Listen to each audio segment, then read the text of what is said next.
Welcome to this flight back to the LEC. Your emergency buyouts are located in Los Angeles, California. In the event of a drop in international results, hopium masks will deploy from the cabin above you. We recommend you keep your seatbelt fastened while seated at all times in the event of a clown fiesta.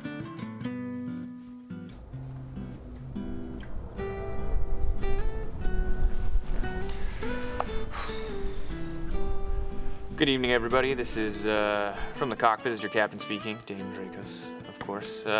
This is flight 123 with LEC Airlines to EU West. Hopefully you all enjoyed your NA vacation, and at this point in the flight, should definitely have your seatbelts fastened. And enjoy the in-flight entertainment. We'll have you back on the ground in no time. Oh, buddy, I miss flying together so much. I've been flying LCK Airlines for the past 2 weeks. And boy, have I got a need for speed. Yeah, that's great. Good to be back together. Of course, if there's anything I've learned in my 5 years of being a pilot, it's that you have to be ready for anything.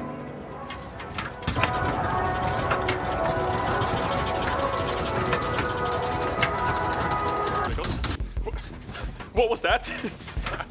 This looks like Burke's got a little overeager on Akshan. Nothing to be worried about. Oh, okay. A little bit of soft tinting, but again, just one game. I think I would be sick.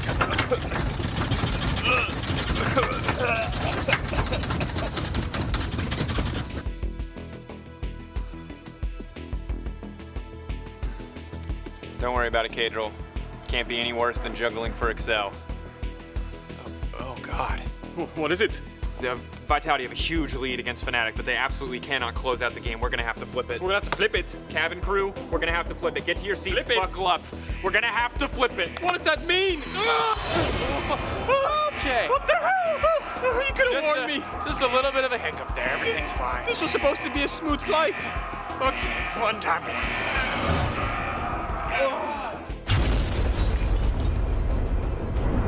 See, everything is I'm sorry, what? I said. Dracos? Dracos! Dracos! Oh my god, I've never flown solo before. What am I supposed to do? What am I supposed to...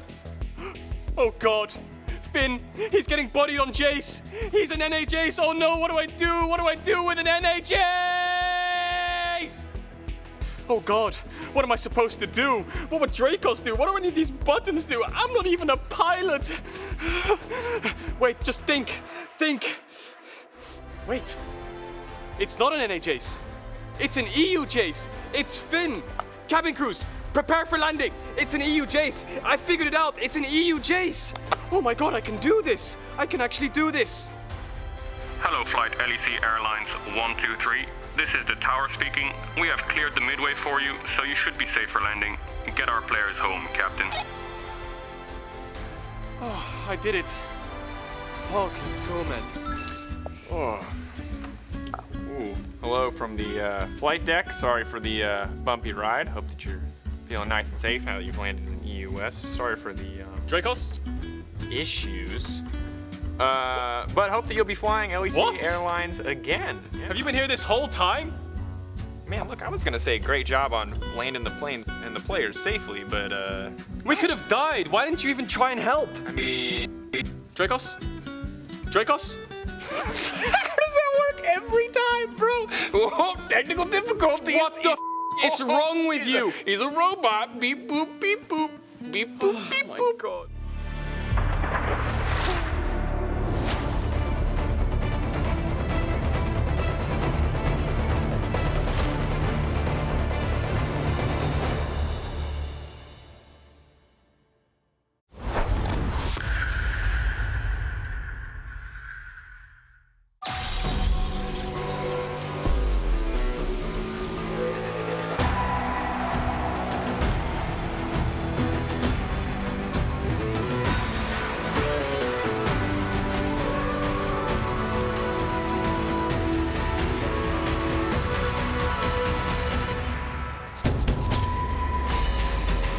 Welcome to Berlin, Germany, home of the LEC in week 2 of the 2022 spring season.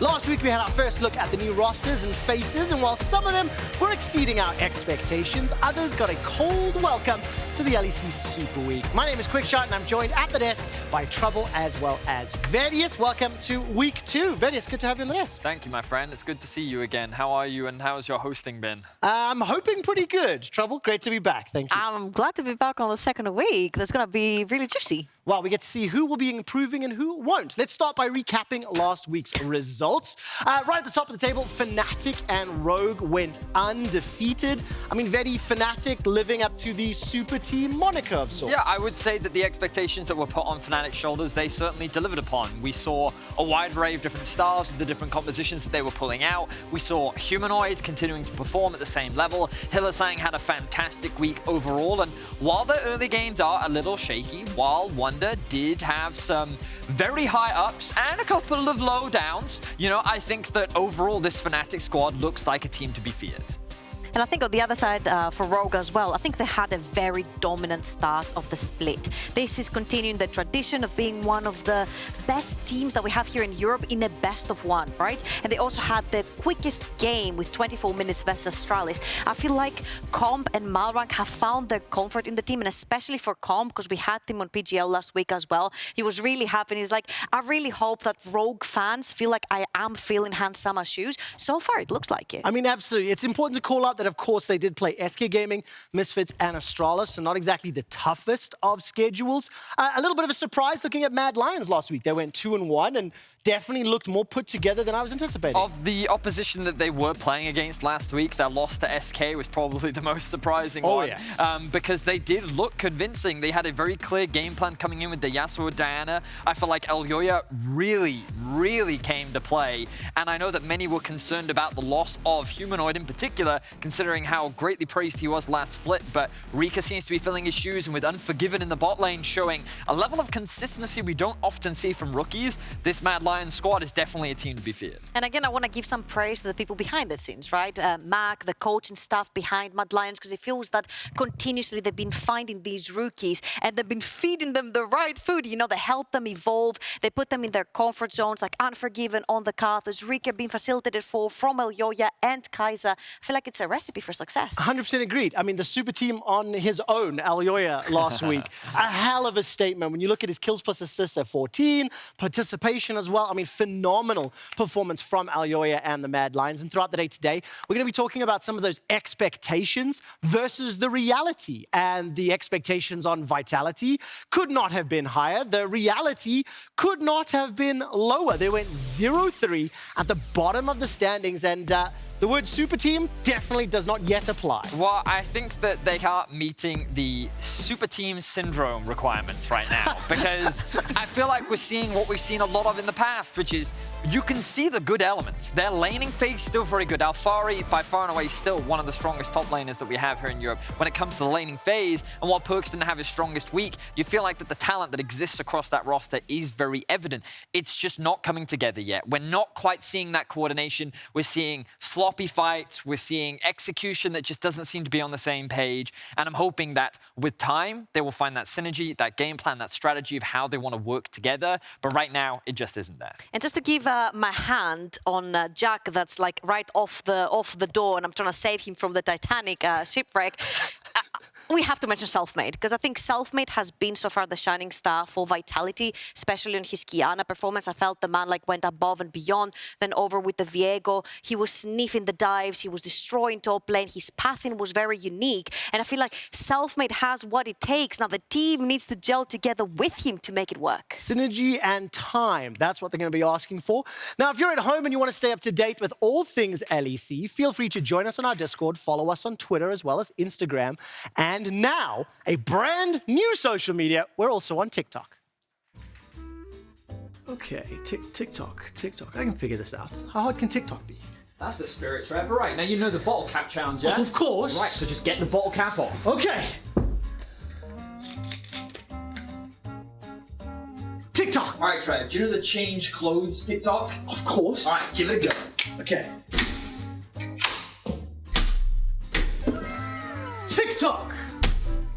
Trev, you didn't... Yeah, that'll do. All right, Trev. People love dances on TikTok, Yeah. so why not try dancing? Okay, so dancing. I can be groovy. I can be funky. I can dance. Yeah, that's it. I can dance. This is what they want to see, right? This is it. I mean, yeah. Bust a move. All right, Trev. All you got to do is keep the ball up as much as possible. Okay.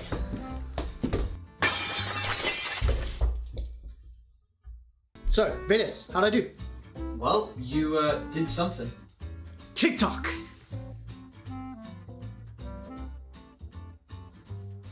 It's time for the TikTok. I'm gonna flip the bottle.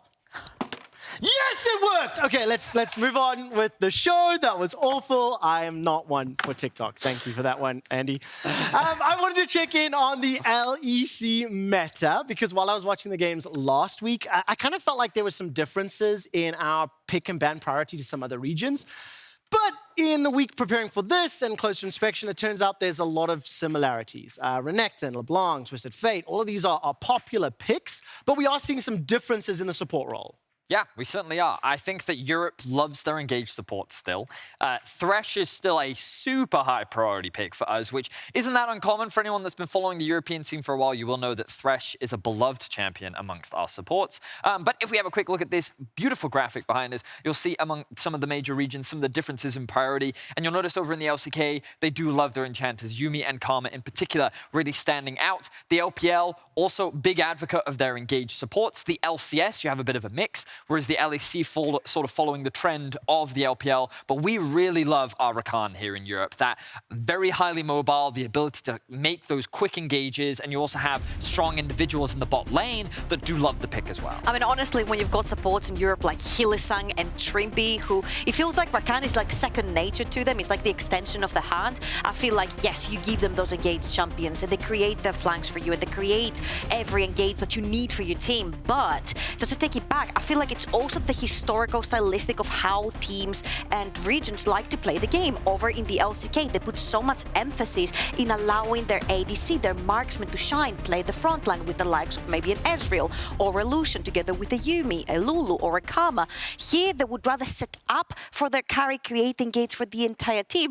And a lot of times, like in Europe, we've seen the carry, hanging out in the backlines, like that's the nature of it. Is it fair to say that some of those enchanter-heavy comps are a little bit more difficult to execute? They and certainly are. Ease of execution and a little bit more focus on hero kill hero from... Well, also in the LCK, you are typically a little bit slower. They do prefer to take their time. They like to scale a little bit more, which means that when they play these slightly harder to execute compositions, they are just naturally better at it. Here in Europe, if you have no engage, then teams often struggle to know how to execute and exactly how to pull off compositions like that. So they like their engage to come from somewhere. When you're playing things like Gwen, Camille, Jace, these carry-type tops, then they want their engage to come from somewhere. And if there's a Lee Sin in the jungle, then you're going to need that engage to be from somewhere else. Yeah, no doubt about it. I think Mad Lions last week was it Unforgiven who had the interview and said it was simple? No, Reek, I think. Just press R. That's all we had to do. I mean, it absolutely helped them out.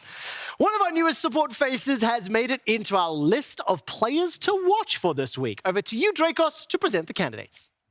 Thank you very much, Trevor. I am indeed here to talk about 3 players to watch, and you spoke about a support, so why don't we start with him. G2's new man in the bot lane, deathless in his first 2 games. Targamas certainly came out swinging in the LEC. While his time on K-Corp certainly showed us a lot of potential, the transition to LEC stage is not always friendly to newer names. But frankly, all it took for me to be fired up about Targamas and his partner FLICKR was their first 2v2 kill versus Patrick and Advian.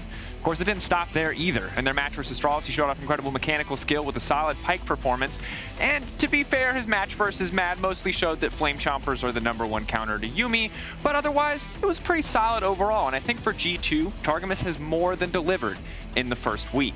Definitely a player that we have to keep our eyes on as we step forward. Of course, and a similar team, a rival, you could say. One of the biggest questions Fnatic fans had when they saw this Wunder pickup was what version of Wunder were Fnatic going to end up with? Because while it's easy to see the high highs of 2019 and international success, last year's domestic failure, G2's collapse, it left a bad taste in everyone's mouth. But in week 1, luckily for all of us, Wunder pulled off this incredible play. Peak Wunder was back. Now, we are glossing over a little bit the solo deaths to Adam, the rough game against his Darius, but overall, Wunder really did step up this week and was a huge component in their wins, culminating in this game versus Vitality that you see now, where not only did he pull off that incredible play, but was the consistent engage factor, the consistent threat and catalyst for Fnatic's winning fights. Last on the list, well, for some players, the question is, what is their ceiling? For others, it's can they find their form for Unforgiven? It's, who is this guy?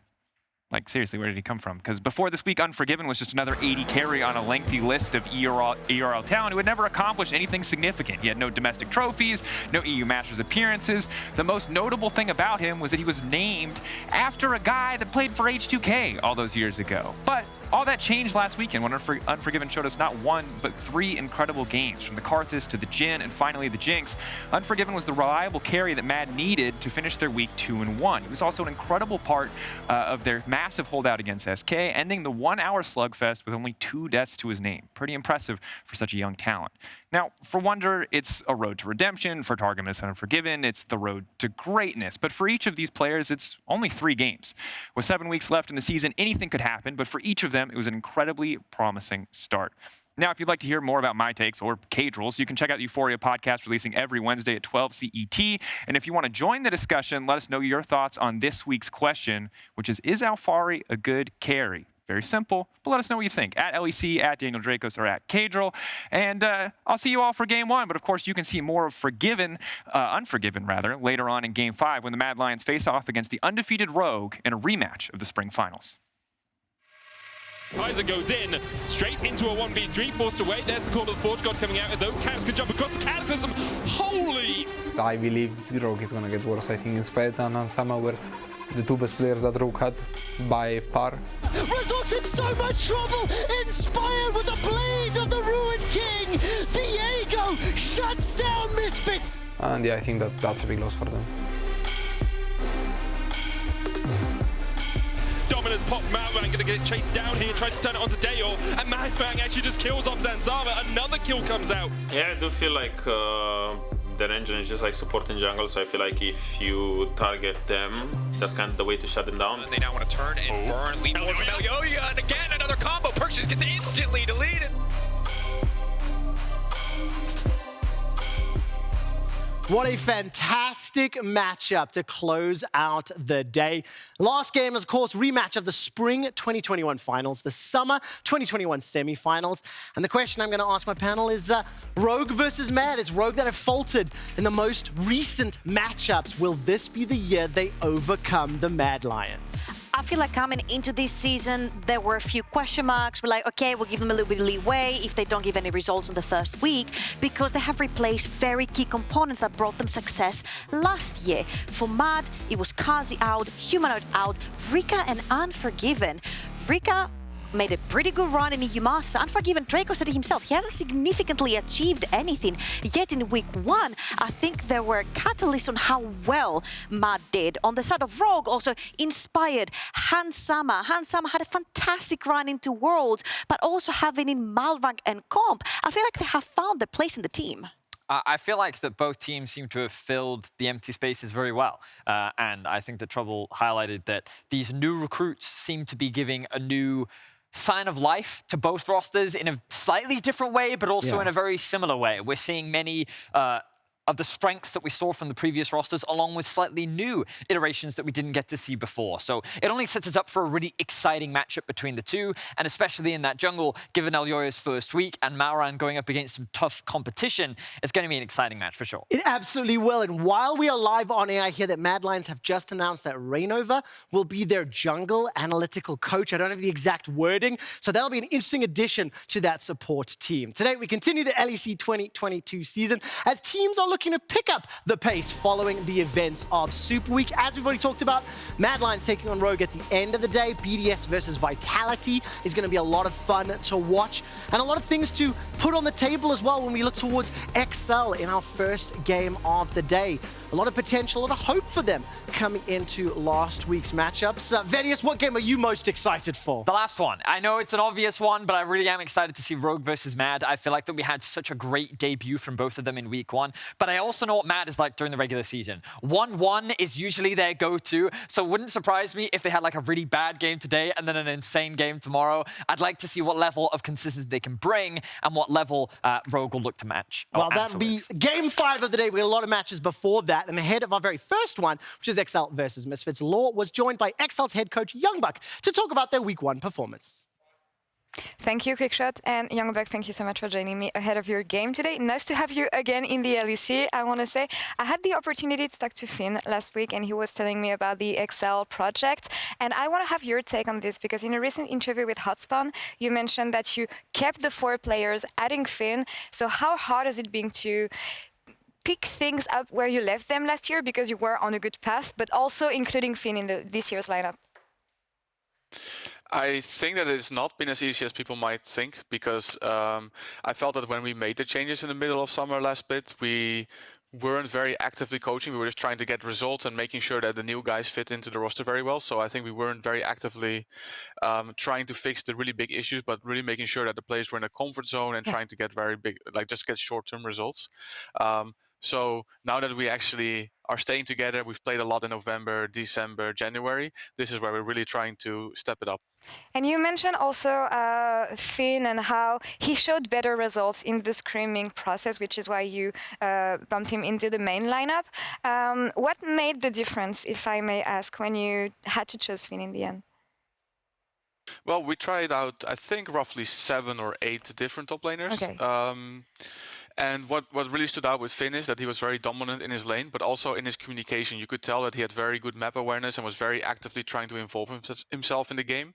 And a lot of the tryouts, like including Cries, but also ERL players, they would either be really good mechanically or very good at trying to make themselves part of the game.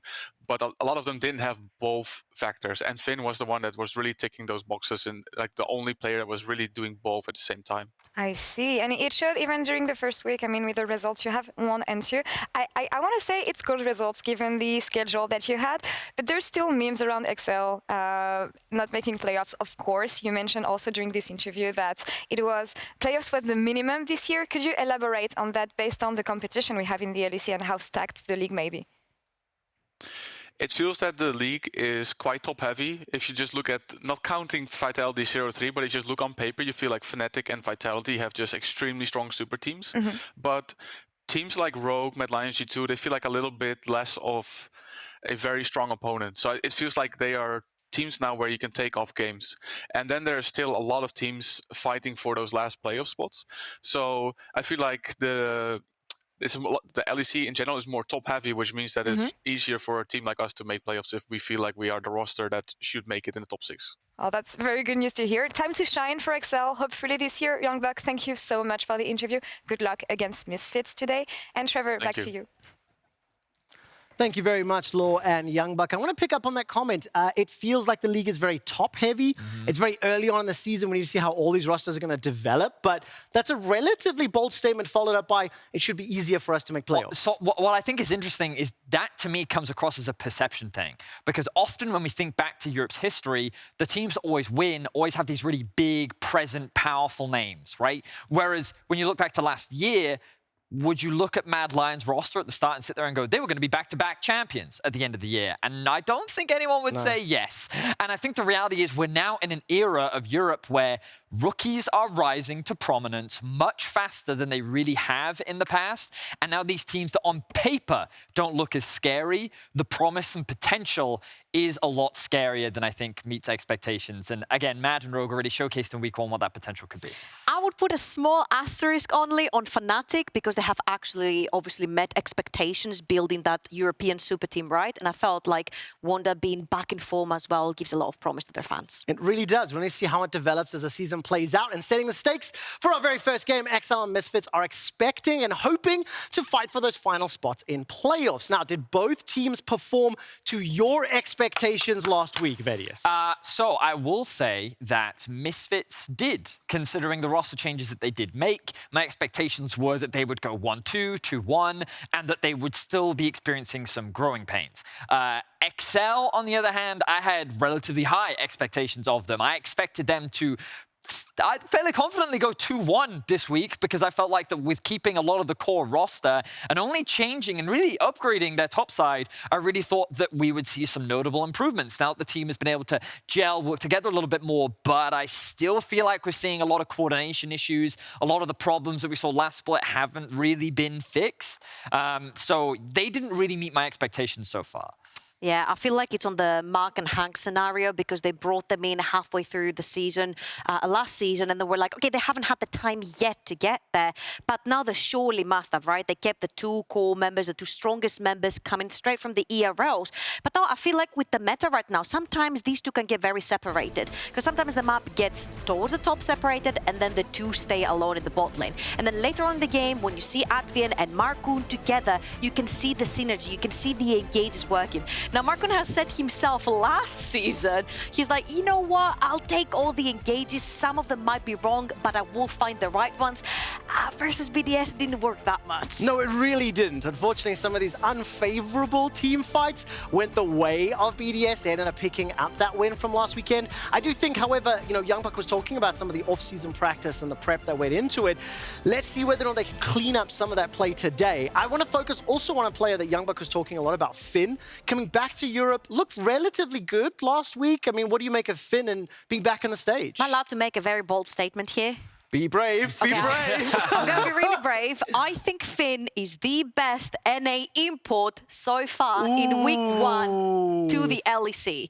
I felt like the fact that they've put him back-to-back on a weak side top laner, the fact that they've invested so much in him and he's taken so much out for his team, on and on a Gangplank speaks volumes. Yes, the Jace didn't work also that get solo well. killed by the other NA import, I was just going to say. Yeah, when they put him on the strong side, though, they didn't actually perform the dive. So we've seen the back-to-back resources towards Finn when he's weak side, but when he's strong side, they don't necessarily give him the resources, so it's a little bit of a head-scratcher. Okay, before we get to the specific matchup, how did the Misfits players do? Specifically, some of the new ones coming in.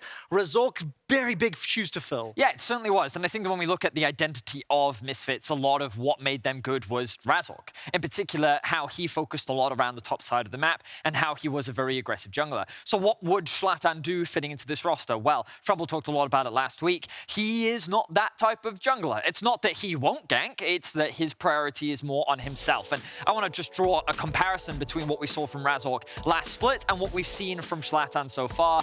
And you'll notice, again, still a relatively high K plus A at 14. He will look for ganks. He will try to make things happen. His kill participation is also very high. Notice in particular the CSD at 14. He's spending a lot more time sitting in the jungle, clearing camps, making sure that he's staying ahead of his jungler and focusing a little more on himself. And I want to draw attention to that top JP as well, because last split, it was very much about that top side focus from Razork. He was spending a lot of time around her and enabling him. Zlatan right now is not doing that. And that's not necessarily a bad thing for him, but Hirit, I think, has seen some of the consequences of that as a result. We haven't always seen the highest level from Hirit as an individual. And I think that these are the growing pains that we were talking about, where Misfits now need to figure out how they want to operate, given that Zlatan very clearly has a different style of jungling, and Hirit has certain expectations that he needs from his jungler. Who will cave? How will they adapt? How will they evolve? These are the growing things that we're going to keep track of for Misfits over the next Super quick personal point. Stop putting Hirit on no, I don't like it. As a side point, while we're focusing on Zlatan,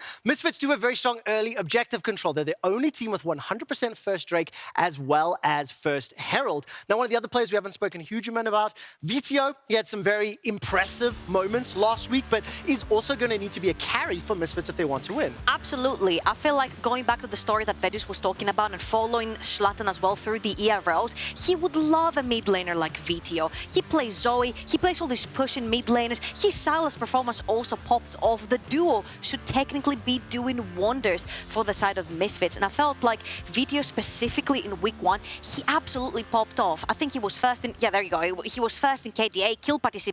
You want it, he has it. And we also got to see in his Xin plus LeBlanc game a great example of that mid-jungle working together. They shut down Larson very effectively in the early game, which is a part of why they were able to get so much control over these early Drakes that you were talking about, Quick Shot. So we can see a lot of promising things from Misfits. I think that when it comes to Misfits, they showcased last year that they did a lot of growth and investment in spring, and then in summer is really where they popped off. So I'm going to keep those same expectations for Misfits right now. I think that right now they're in a good position, a good start to their split. Let's see how much growth they can make in this spring, because I'm sure that that's their focus at the time. Now, very quickly, who will win this game, XL or Misfits? Right now, I'm in the Misfits camp. I have a little bit more faith in their consistency as a team and their ability to get another game lead. Is Finn on weak side, then XL? Well, there we go. 1 Misfits, 1 XL. We're ready to get into the first draft of the day, so let's toss it to Dracos and Cadril, who are finally reunited here in the studio. Take it away.